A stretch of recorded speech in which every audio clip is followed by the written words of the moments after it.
Good morning sir. Very good morning. Thank you sir. आप brief में अपना introduction बताएंगे सबसे पहले।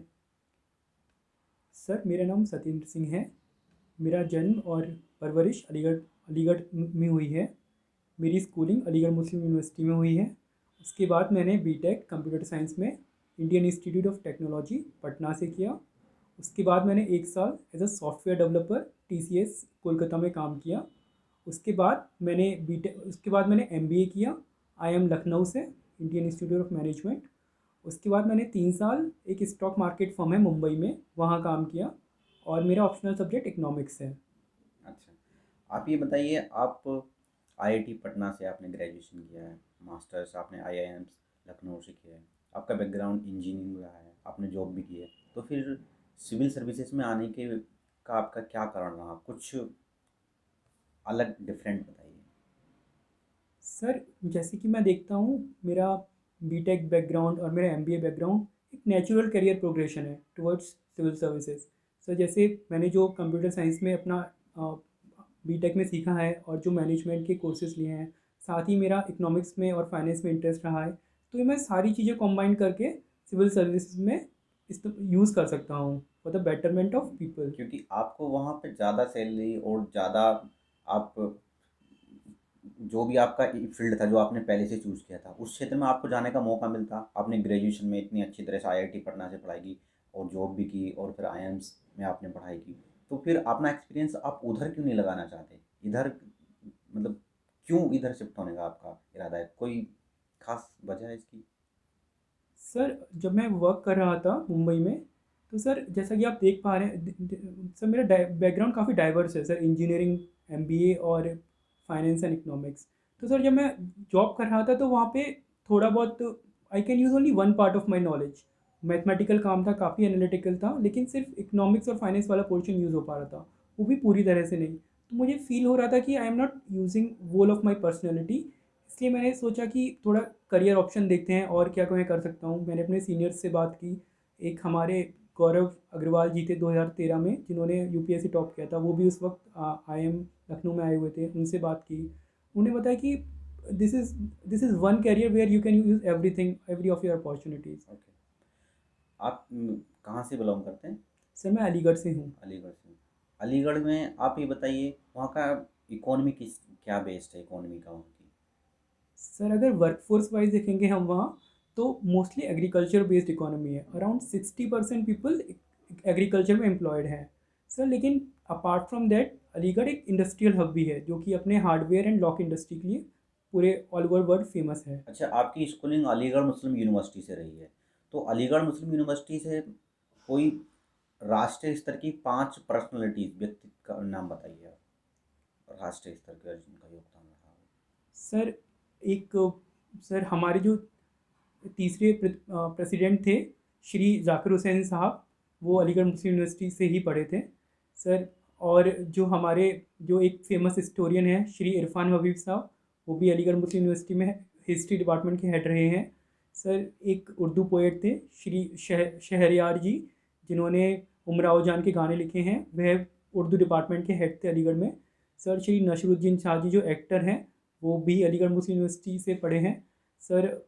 इसके अलावा सर सर, चलिए जी कोई बात नहीं, आपने शहरयार साहब का नाम लिया, तो उनकी एक फेमस बहुत प्रसिद्ध गज़ल है, आप कोई याद है, आप बताना चाहेंगे? सर उनका लिखा हुआ एक गाना बहुत फेमस है कि सर उमराव जान में, सब काफ़ी फेमस गाना है, लेकिन अभी मेरे एक दिमाग गज़ल है, इस शहर में हर शख्स परेशान सा क्यों है, आपने सुना जी है कभी? सर मैंने थोड़ा पढ़ा है सर ये चलिए छोड़िए, आप ये बताइए, अलीगढ़ मुस्लिम यूनिवर्सिटी चर्चाओं में अक्सर रहती है, और आप अ, अलीगढ़ मुस्लिम यूनिवर्सिटी के तालिब इल्म रहे हैं, तो आप उस हिसाब से आप ये बताइए कि अलीगढ़ मुस्लिम यूनिवर्सिटी को ज़्यादातर राष्ट्रीय स्तर पर ये कहा जाता है भी कि यहाँ पे एंटी नेशनल लोग रहते हैं, वो मतलब नेशनलिटी अच्छी तरह से नहीं निभाते, तो क्या इस बात से आप सहमत हैं? और नहीं तो क्यों? बीइंग अ स्टूडेंट और तालिब इल्म of Aligarh Muslim university. Sir ये सर मीडिया रिपोर्ट्स हैं जो कि ऐसा दिखाती हैं कि अलीगढ़ मुस्लिम यूनिवर्सिटी में थोड़ा एंटी सोशल एक्टिविटीज़ होती हैं, लेकिन सर मैं वहाँ पे पढ़ा हुआ हूँ सर 6 से 12 क्लास तक। तो मुझे कभी भी ऐसा नहीं लगा कि कोई भी कम्युनल डिसहारमोनी ऐसी कोई चीज़ है। बल्कि इसके अलावा वहाँ पे जो माहौल होता है सर, जो तहज़ीब पे ज़ोर होता है सर, वहाँ विदाउट अच्छा, डिस्क्रिमिनेशन। चलिए आप ये बताइए कि अलीगढ़ मुस्लिम यूनिवर्सिटी की कोई भी 3 ऐसी ख़ासियत बताइए आप मुझे जो दूसरे विश्वविद्यालयों में नहीं है, अलीगढ़ मुस्लिम यूनिवर्सिटी में आप पाते हैं। कोई ऐसी 3। सर वहाँ पे एक जो तहज़ीब पे बहुत ज़ोर दिया जाता है कि आपको अपने एल्डर्स और अपने बड़ों से एक लहजे में बात करनी है। सर दूसरा वहाँ पे सर एक इंटरमिक्स ऑफ कल्चर्स है। सर वहाँ पे माइनॉरिटी पॉपुलेशन भी काफ़ी है और हिंदू पॉपुलेशन भी, हिंदू स्टूडेंट्स भी काफ़ी हैं। तो एक एक कल्चरल मिक्स हो जाता है जो कि और कहीं यूनिवर्सिटी में मुश्किल से मिलता है। सर वहाँ पे जो टीचर्स हैं, प्रोफेसर्स हैं, सर वहाँ पे अपनापन बहुत है सारी कम्युनिटी में। एक अपने परिवार की तरह ही समझते हैं, अगर सीनियर्स हो तो अपने छोटे भाई की तरह बोलते हैं। और हम लोग जो संबोधन करते हैं। तो चलिए, अब ये बताइए कि आप अलीगढ़ मुस्लिम यूनिवर्सिटी के तालिबे इल्म रहे हैं, स्टूडेंट रहे हैं वहाँ के, तो आपने कोई ऐसी कुछ भी ऐसा सीखा हो जो अभी भी आपके अंदर है, आपको लगता है ये ताउम्र आपके साथ रहेगा लंबे टाइम तक, जब तक आप, तो कुछ ऐसे गुण आप बताना चाहेंगे जो आपने सिर्फ वहीं पे अलीगढ़ मुस्लिम यूनिवर्सिटी में सीखे हैं? सर जब हम स्कूल लेवल पे होते हैं वहाँ, तो एंट्रेंस एक कंपटीशन के थ्रू होता है। मैंने 6 क्लास में नहीं वो कंपटीशन फेस किया जहाँ 7,000 लोग सिर्फ 150 सीट्स के लिए फाइट कर रहे थे। और सर ये कंपटीशन वहाँ हर क्लास स्कूल से ले। सीखा क्या है आपने, आप ये बताइए वहाँ से। सर मैंने अपने बड़ों का आदर करना। सर तो आपको लगता है कि जामिया में या जेएनयू में या दिल्ली यूनिवर्सिटी में, इलाहाबाद यूनिवर्सिटी में, वहाँ पे ऐसा नहीं सिखाया जाता है? सर मुझे वहाँ का सर इतना आइडिया नहीं है, लेकिन जो अलीगढ़ का है सर, वो अपने आप आपको, अगर आपको अपनी बात कोई रखनी है तो इसे एक आप डायरेक्टली नहीं कह सकते हो। आपको उसे ये कहते हुए कहना होगा कि सर आप ठीक हैं, लेकिन मैं आप मुझे ये थोड़ा जो मुझे समझ में नहीं आ रहे, थोड़ा और अच्छे और समझाइए। तो जिससे कि दूसरे वाले पार्टी को, दूसरे वाली जो पर्सन है, उनको ये भी ना लगे कि मेरी बात को अपोज कर रहा है। तो ये चलिए, लहजा। एक सिचुएशन है, आप अलीगढ़ से बिलोंग करते हैं, तो अलीगढ़ में कुछ 8-9 साल, 9-10 साल पहले एक इंसिडेंट हुआ था टप्पल में, जहाँ पे किसानों का आंदोलन हुआ था कुछ ज़मीन अधिग्रहण को लेकर। तो ऐसी सिचुएशन आई थी, तो ऐसी सिचुएशन में अगर आप जिलाधिकारी होते हैं तो क्या निर्णय लेंगे? सिचुएशन ये है कि किसान लोग हैं, वे चाहते हैं कि उनकी जहाँ उनका खेत है, जहाँ पे वो कृषि करते हैं, वो फर्टाइल लैंड है, वे चाहते हैं कि वो मतलब ना दें सरकार को, उसका अतिक्रमण ना हो या वो मुआवजा जो वो चाह रहे हैं वो ना मिले। ऐसा हुआ था इंसिडेंट। तो वहाँ के किसान बहुत ही आक्रोशित हो गए थे, और जितने भी लोग पुलिस फोर्स और कोई कई सारे लोग थे वहाँ पर गए। तो इस सिचुएशन में आप जिलाधिकारी होते हैं तो क्या से हैंडल करेंगे सिचुएशन को, जबकि आपको ये पता है कि वहाँ उन लोगों पर, किसानों पर काफ़ी जो मॉडर्न हथियार थे, जैसे AK-47 हुआ या इस तरह की हैं, तो आप कैसे उस सिचुएशन को हैंडल करेंगे, कैसे उनको समझाएंगे कि ये रोड या फिर एक्सप्रेस पे जो निकल रहा है, जो जा रहा है, वो मतलब उनको कैसे आप कन्विंस करेंगे एक जिलाधिकारी होते हुए? सर मेरा मेरा सबसे पहला कदम उन लोगों से के बीच जाके बात करना होगा। उनको जो एक्सप्रेस वे जा रहा है उसके फ़ायदे गिनाने होंगे कि कैसे उनका डेवलपमेंट भी इसके साथ जुड़ा हुआ है। सर सर तो मेन काम सिर्फ वार्तालाप से ही होगा। लेकिन बहुत आक्रोशित हैं वो किसान, वो समझना ही नहीं चाहते कुछ भी। वो तो कई बार फायरिंग भी कर चुके हैं पुलिस पर। फिर आप जिलाधिकारी होते हुए कैसे मतलब कुछ अलग करेंगे? सर मैं सर जो उनके अंदर जो वहाँ पे प्रतिष्ठित लोग हैं उन किसानों में, मैं उनसे बात करने की कोशिश करूँगा कि आइडेंटिफाई करूँगा कि कौन लोगों की वो बात मान रहे हैं। और फिर उन लोगों को के सामने अपनी बात रखते हुए उनसे कहूँगा कि और लोगों से विचार विमर्श किया जाए कि उनकी डिमांड्स क्या हैं। तो उनकी डिमांड्स सुनने की पूरी कोशिश करूँगा कि वो आखिर चाहते क्या हैं। तो हो सकता है इससे उनकी डिमांड सुन के, और जो मैं पूरी कर सकता हूँ उनको पूरा करके, जो मैं नहीं पूरी कर सकता उन्हें अपने हायर अथॉरिटीज़ को कन्वे करके बातचीत से मामला सुलझाया जा सके। चलिए, आप उत्तर प्रदेश में ज़्यादातर जो इकॉनमी है वो एग्रीकल्चरल बेस्ड है, कृषि। तो उत्तर प्रदेश की कृषि की क्या क्या समस्याएं हैं, क्या आपको लगता है जो वर्तमान में हैं, और कैसे सरकार को या एडमिनिस्ट्रेशन को कैसे उसमें सुधार करना चाहिए? सर उत्तर प्रदेश में कृषि की एक बड़ी समस्या सर, वहाँ पे जो लैंड होल्डिंग्स हैं फार्मर्स की बात, वो काफ़ी छोटी हैं सर। अराउंड एक किसान करीब 0.8 हेक्टेयर भूमि होल्ड करता है। तो जिससे क्या होता है कि वो और इन्वेस्टमेंट नहीं कर पाता और मशीनरी यूज़ नहीं कर सकता, इकोनॉमीज़ ऑफ स्केल नहीं बढ़ा सकता अपने प्रोडक्शन में। तो एक बड़ी समस्या ये है सर। दूसरा सर, जो रोड नेटवर्क है रूरल एरियाज़ में, वो काफ़ी डेवलप नहीं है, तो जिससे जो प्रोड्यूस होता है किसानों का, वो मंडी तक पहुंचने में टाइम लगता है। तो अच्छा, तो वर्तमान सरकार या बहुत इसमें रोड ट्रांसपोर्ट में काफ़ी अच्छी तरह से, मैं अभी जैसे गंगा एक्सप्रेसवे के बारे में, तो गंगा एक्सप्रेस के बारे में आप क्या जानते हैं? सर ये अब तक का सबसे लंबा एक्सप्रेस वे होने वाला है, जो कि मेरठ को प्रयागराज से कनेक्ट करेगा। और जो सेंट्रल यूपी के एरियाज़ हैं, उनमें एक उनमें थ्रू थ्रू इंफ्रास्ट्रक्चर डेवलपमेंट लाने की कोशिश करेगा। सर इसकी लंबाई करीब 610 किलोमीटर है। तो इससे जो वेस्टर्न यूपी है उससे सेंट्रल यूपी तक जो रोड नेटवर्क होगा, तो क्या एग्रीकल्चर में इसको फ़ायदा होगा कैसे, या इंडस्ट्री में, या फिर कनेक्शन टू एनसीआर दिल्ली, तो उससे क्या क्या फ़ायदा होगा, आपको क्या लगता है? सर पहला फ़ायदा इसका ये होगा कि जो एग्रीकल्चरली रिच पॉपुलेशन है इस एरिया का, वो अपने प्रोड्यूस को directly through the road connectivity Delhi या और हाई डिमांड एरियाज़ तक भेज सकते हैं। सर दूसरा ये होगा कि जो टूरिज़्म एरियाज़ हैं इस इन सिटियों में, जैसे गंगा खुद में एक काफ़ी होली रिवर है, तो टूरिस्ट अच्छी आसानी से आ सकते हैं, जिससे कि वहाँ के लोगों की इकनॉमी पे अच्छा इफ़ेक्ट पड़ेगा। सर तीसरा प्रभाव इसका ये होगा कि सर जो अब एक्सप्रेस वे आएगा तो इंडस्ट्रीज़ भी आएंगी कुछ, तो जिससे वहाँ के लोगों को एम्प्लॉयमेंट मिलेगा। उनकी जो डिपेंडेंसी है अलीगढ़ पे एग्रीकल्चर पे, वो कम होकर इंडस्ट्री की तरफ थोड़ी बढ़ेगी। आप ये बताइए, आपकी लाइफ में सबसे ज़्यादा 3 ऐसे कोई क्षण बताइए, मोमेंट बताइए जो आप हमेशा अपने जीवन में याद रखना चाहेंगे, या सबसे अच्छे बेहतरीन पल आपके लाइफ के कोई 3? सर जो एक बहुत बेहतरीन पल है सर, वो मेरा 12 मई 2008 को था सर, जब आईआईटी का रिज़ल्ट डिक्लेयर हुआ था। मैंने बिना कोचिंग के खुद से तैयारी अलीगढ़ में रह के की थी। तो जब मैंने रिज़ल्ट देखा, तो सर वो पल मेरी मुझे हमेशा याद रहेगा। दूसरा? सर दूसरा, जब मैं 8th क्लास में था, तो सर वो मेरी 2004 की बात है सर। वो मेरी लाइफ टर्निंग ईयर थी। मैंने बहुत मेहनत की थी उस साल। मुझे नहीं पता कि क्या होने वाला था, लेकिन पूरे स्कूल में 1200 बच्चे थे, तो उनमें जब प्रिंसिपल, सर 12 मई की बात है, जब प्रिंसिपल असेंबली में टॉपर्स का नाम बुला रहा था, तो सर स्कूल टॉपर भी मैं था और सर अपनी पूरे सेक्शंस का टॉपर भी मैं था। सर वो मूवमेंट हम मुझे हमेशा याद रहेगा। तीसरा? सर तीसरा, जब सर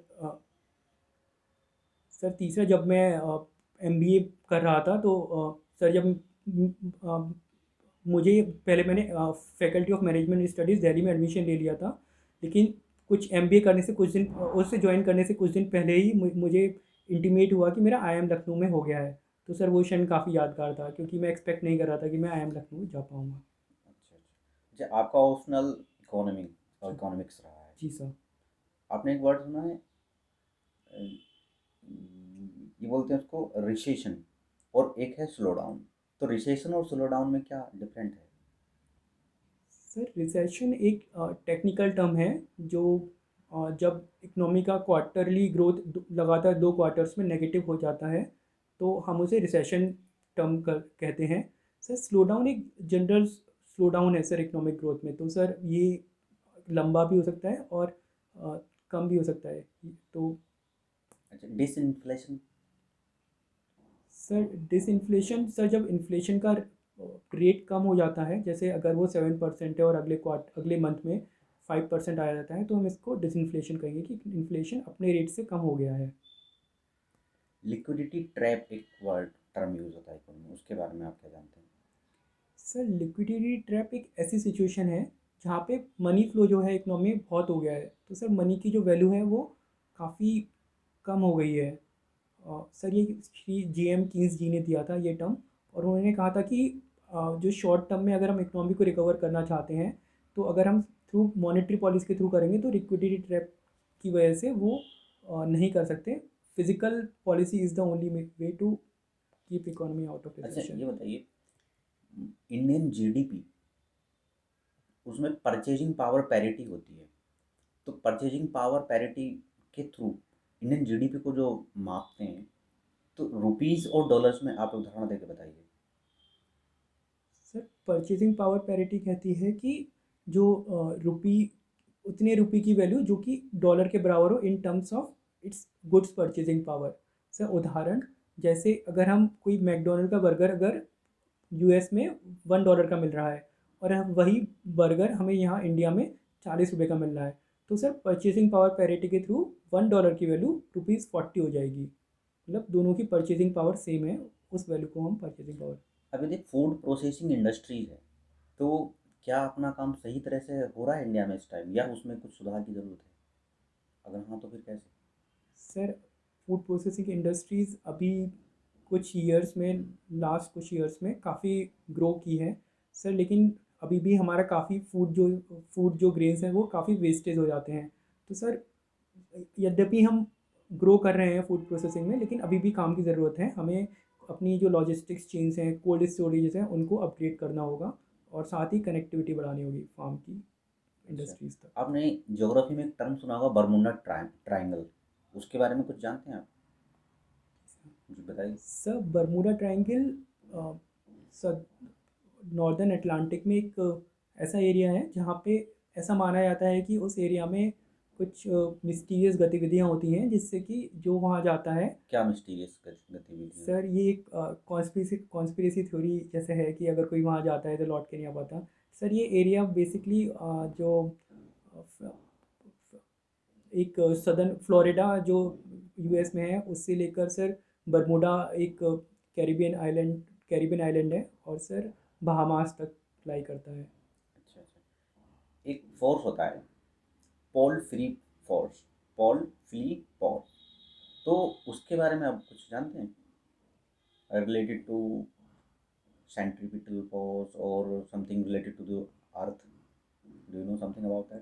सर एग्जैक्टली तो मुझे नहीं पता है, लेकिन सर शायद जब अर्थ अपने मोशन रोटेट करती है हम्म। तो एक फोर्स होता है जिससे कि कॉन्टिनेंट्स पोल से पोल्स की तरफ या पोल से अवे मूव करने लग जाते हैं due to the pole fleeing force.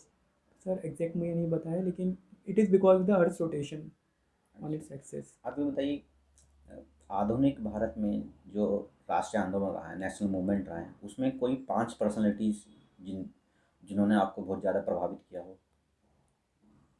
राष्ट्रीय मूवमेंट भारत के? सर श्री स्वामी विवेकानंद जी ने काफ़ी बहुत प्रभावित किया है। दूसरा? सर श्री दादा भाई नौरोजी जी ने काफ़ी प्रभावित किया है। सर श्री महात्मा गांधी जी ने बहुत प्रभावित किया है। सर सुभाष चंद्र बोस जी ने काफ़ी प्रभावित किया है। सर श्री भगत सिंह जी ने काफ़ी प्रभावित किया है। आप ये बताइए, कि बाबा साहब डॉक्टर बी आर अम्बेडकर, जो was the chairman of the drafting committee, तो अगर बाबा साहब डॉक्टर बी आर अम्बेडकर भारतीय संविधान में ना होते, या भारत में उनका कोई पार्टिसिपेशन नहीं रहता, तो क्या संविधान बनने की प्रक्रिया में या संविधान में कोई फर्क पड़ता?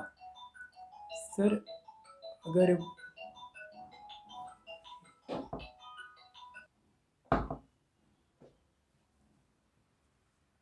सर श्री डॉक्टर भीमराव अंबेडकर जी ने जो हमारा पिछड़ा वर्ग है उसके लिए काफ़ी काम किया था। अगर काम किया था वो अलग बात है, मेरा पूछना आपसे यह है कि क्या doctor B are Ambedkar ji नहीं होते भारतीय संविधान के पार्ट, तो क्या संविधान जो आज है, या कुछ उस पर प्रभाव पड़ता, या वैसा का वैसे ही रहता जैसा है?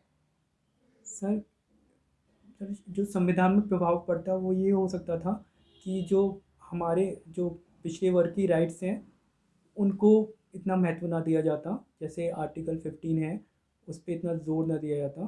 सर साथ ही डॉक्टर बी आर अम्बेडकर काफ़ी लर्नेड और इरुडाइट पर्सन थे, तो उन्होंने काफ़ी संवैधानिक स्टडी की थी और संविधान की, तो शायद हम और संविधानों का इतना पार्ट अपने कॉन्स्टिट्यूशन में ना ला पाते। लेकिन सर जो और भी जो लोग थे कॉन्स्टिट्यूंट असेंबली के वो भी इक्वली इंटेलेक्चुअल थे, तो शायद हमारा संविधान ऐसा ही होता। लेकिन थोड़ा डिफरेंसेस हो सकते थे। Tell me the role of opposition in the Indian democracy. Opposition has a very dynamic role to play in our democracy. It is a way to convey voices of people to to the government. So those people who feel that they are not getting represented uh, through the policies and in the policies and acts of governments, they have a way to get their voices heard through opposition. Okay, the privatization in the Indian government or the Indian, so it has affected the social structure or the social responsibility of the government, or should be the with the central or states governments. So what do you think? Privatization, So does privatization. it affect the democratic setup in India? So, privatization does affect the democracy of India in a way that it makes it more inclusive by giving people the right to have investment opportunities in the government companies, as well as it allows people to carry on with their professions in whatever they want. So, secures them the right to livelihood and employment. So, it why Okay, makes our do you democracy. think Panchayati Raj institutions represents women empowerment in India? So I feel that they does represent women empowerment in India. So because around 33% reservation has been provided to women at all the levels in Panchayati Raj system. Because of this, the women of rural areas who earlier were not getting represented in political democracy got an opportunity to to be the representative of people and raise the matters of primarily concerning women at the political levels. Okay, have you heard a term related to polarization in politics? So, what do you know about polarization in politics? So, polarization refers to a situation where there are the society and the political ideologies get divided into two poles. It can be based on religion, it can be based on any other things such as casteism, that one caste, upper caste, and lower caste. So, polarization means dividing a society politically into two poles. Does a leader of the opposition play an important role in the smooth functioning of the parliament or smooth functioning of the government? Yes, sir. A leader of opposition has an important role in smooth functioning in a way that that he or she gets the matters closer to public and the in the to be heard in the parliament. So it keeps government on its foot, and if there are is any lacunas or criticism of the government policies or acts, it get raised to the leader of opposition in the parliament. Self-help group. Have you heard that? Yes, sir. So, how self-help group promoting inclusive growth in the especially in the rural level? So, self-help group is a group of people who uh, combines to take part in an enterprise. So, uh, our as per NABARD's report, 85% of the self-help groups are primarily uh, owned and operated by women. So, they have given a life of a ray of hope to women to become economically empowered. Also, through self-help groups in many areas, the social evils that were prevailing in the society were raised by women, such as the problem of alcoholism, child marriages, child education. So they have, in a way, given more voice to women and get the voices of women heard at a wider level. Okay, have you heard about cooperative federalism? What do you Yes. know about it? So cooperative federalism is a form of federalism where central and state governments works in cooperation with each other to achieve their objectives. Is Niti Aayog playing an important role in promoting the central government's idea of cooperative federalism? Yes, sir. Niti Aayog, through giving representation to chief ministers of all states as well as uh, lieutenant governors of union territories. It gives a kind of a voice, a platform to the voices of the state leaders. So recently we have seen that many committees we were formed exclusively headed by the CMs of states, such as Agriculture Committee on former Chief Minister of Maharashtra, Shri Devendra Fadnavis ji. So through these committees and expert members, the cooperative federalism has been strengthened by Niti Aayog. Sometimes there is a debate arises about the basic structure of the constitution. So, what is actually the basic structure? So basic structure of constitution was uh, expounded by Supreme Court in Keshwananda Bharti case 1973. So it says that any law or act or policy which runs contrary to the basic features of the constitution shall be void and inapplicable. अच्छा अच्छा, आप ये बताइए, उत्तर प्रदेश में जो policing system है, UP police है, तो आप उसकी हायरार्की जानते हैं? Yes, sir. From the very beginning Yes. And tell. So at the lowest level there is constable, above him is a sub inspector, above him is inspector, who or sub or station house officer, who who manages the thana. Above him is a circle officer who is responsible for the circle. Okay, tell me, continue. Above him is superintendent of police or senior superintendent of police at the district level. Above him is the inspector general of police, assisted by deputy inspector general at the range level. Above him is ADG, additional director general of police at the zone level, and at the top is the director general of police at the state level. Okay, आप ये बताइए, tell me about India and Japan relations.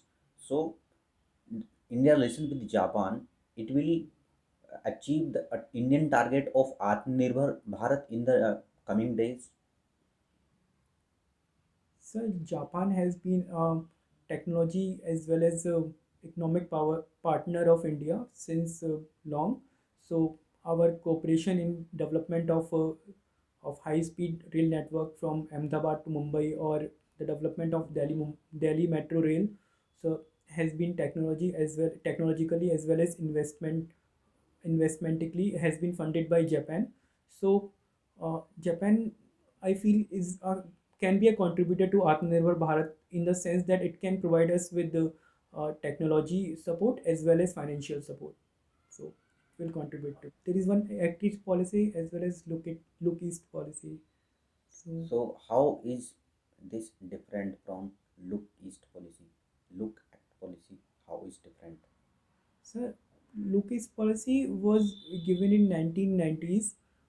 It was basically uh, to to give more emphasis to the Southeast Asian countries, uh, such as Singapore and ASEAN bloc.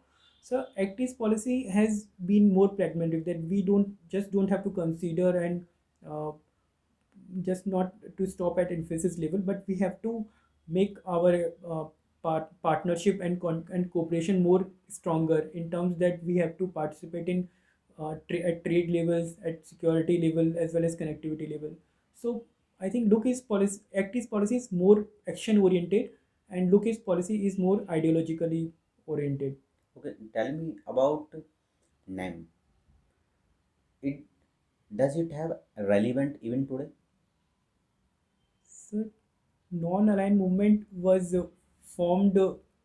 started in the view of At two. national level, there was a non-aligned movement at the national level or integrated with the other countries. So, what do you think that's it has been carrying the image of India as a national to representation of first Prime Minister Jawaharlal Nehru, and is it still relevant that the Indian or the national level or India as a country or as a nation is representing the rule or with the respect?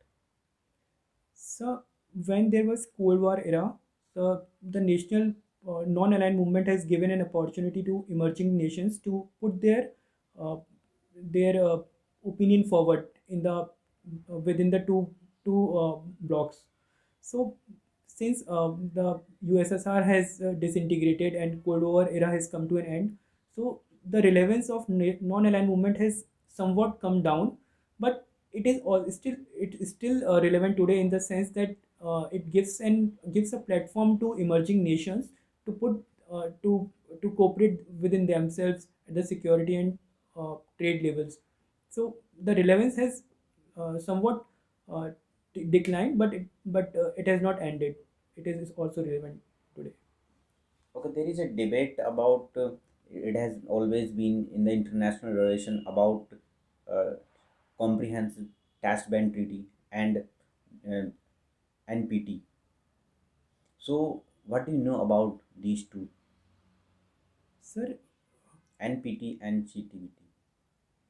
non-proliferation TT um, identifies nuclear states which have tested their nuclear weapons before 1966, I think, or 1965. So the countries who have tested their nuclear weapons after 1966 are not recognized as nuclear states as per non-proliferation treaty. So India, Pakistan, Israel, uh, and North Korea are these states who are not recognized as nuclear states. So the CTBT Comprehensive Test Ban Treaty uh, dissuades or does not allows those non-nuclear states to possess nuclear weapons. So I think it is somewhat discriminatory in the sense that only the countries who have tested their nuclear weapons before 1966 are recognized, but So, not other countries. although India is not the signatory of CTBT, so it has tested in their nuclear weapons. So, how will you justify that? So India is a sovereign country, and we have to secure our national interest first and foremost. But CTBT is the international allegations to the nations who conduct their nuclear test. So, how India conducted their nuclear weapons So in we spite of not signatory of CTBT or NPT? So it was required on our part because we have two neighbors who have shown aggressive front to our country. So to secure our own national security, we have conducted nuclear test despite the sanctions from other countries. But Okay, not at all. Uh, Tell me about the state animal of Uttar Pradesh so state animal of Uttar Pradesh is Barasingha or antelope. Some and state bird of UP.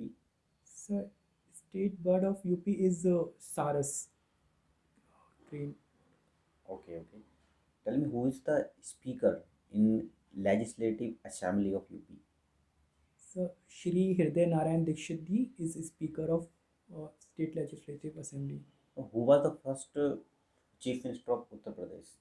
So, uh, Shri Govind Vallabh Pant Ji was the first Chief Minister of Uttar Pradesh. And who is the Chief Justice of Allahabad High Court at present? So, Justice Shri Govind Mathur Ji is Chief Justice of Allahabad High Court. And Education Minister of Uttar Pradesh? So, Shri Dinesh Sharma Ji is Education Minister of Uttar Pradesh. So, he is of medium and higher education. Okay, thank you very much, Satyendra Singh. Good luck for your interview for that is going to be held probably after 28th of January. So best wishes and good luck for your interview, and hopefully you will get your destination job, that is the deputy collector. So good luck for that. Thank you, sir.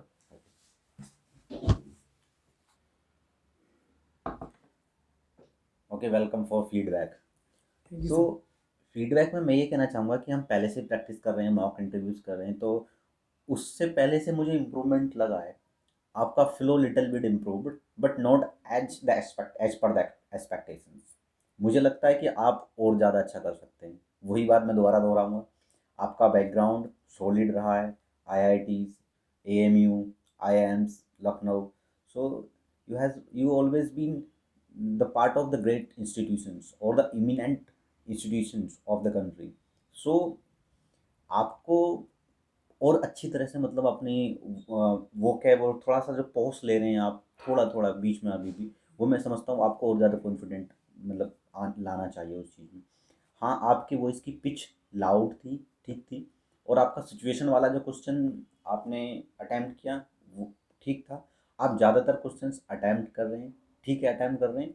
और जो diverse questions मैंने पूछे, तो मुझे लगा कुछ questions आप नहीं दे पाएंगे पिछले उसमें, तो हम मुझे इस बार का सेटिस्फाइड लगा कि आपने जो जिस भी डाइवर्स फील्ड में हम गए वो सारे के सारे आपने अटैम्प्ट किए। बट मैं दोबारा कहूँगा कि आपका जो कॉन्फिडेंट है वो अभी भी अप टू द मार्क नहीं है। वो कॉन्फिडेंट अभी आपको दोबारा से बनाना होगा, आई मीन कंटिन्यू करना होगा। पहले से you have improved much, but you are not improved as per the expectations. So my expectations that you will be very fluent and continuity, your eye contact, your confident should look in your personality, and that is the personality test. So मुझे लगता है और ज़्यादा आपको आपको knowledge पे काम नहीं ज़्यादा करना है। मुझे लगता है आपको अपने सब्जेक्ट पे काम करना है अच्छी तरह से। मैं क्वेश्चन उस लेवल के नहीं पूछा आपसे जो आपको इकोनॉमिक्स ऑप्शनल है आपका, उसमें पूछे जाएंगे, तो आप उससे बेहतर क्वेश्चन की उम्मीद करिएगा कि वहाँ से आपको अलग से टिपिकल क्रॉस क्वेश्चनिंग आज ज़्यादा नहीं हुई, तो आप क्रॉस क्वेश्चनिंग के लिए तैयार रहिएगा, ताकि आप जो भी कह रहे हैं अ, आप उसको सेटिस्फाइड कर पा रहे हैं नहीं कर पा रहे हैं। क्रॉस क्वेश्चन अगर हो रहा है तो कहाँ तक सेटिस्फाइड कर पा रहे हैं। और आपके ज़्यादातर मुझे जो अच्छा लगा वो आपने टच सारे टॉपिक्स किए हैं। आपके पास कुछ ना कुछ है बोलने के लिए, कुछ मतलब आप कुछ ना कुछ मतलब इन द सेंस कि आपने चीज़ों को बहुत अच्छे तरह से समझ रखा है। बट एक ही चीज़ की रिक्वायर्ड है, आप कई बार बीच में फैक्ट कुछ नहीं बता पाते हैं तो कोई दिक्कत नहीं है, बट आपका फ्लो और कॉन्फिडेंट वो पीक पर होना चाहिए उसके लिए। So you should try to improve that. और बाकी सही है, आपका ड्रेसिंग सही है, आप लगते हैं कि डिप्टी कलेक्टर बनेंगे, आइडियल डिप्टी कलेक्टर बनेंगे। और ड्रेसिंग ठीक है, आपका लुक ठीक है, एक ऑफिसर की तरह आप लगते हैं। So good luck for that, thank you my sir. Best wishes for you, and you will be a deputy collector in thank you current sir. Days. Okay, thank you.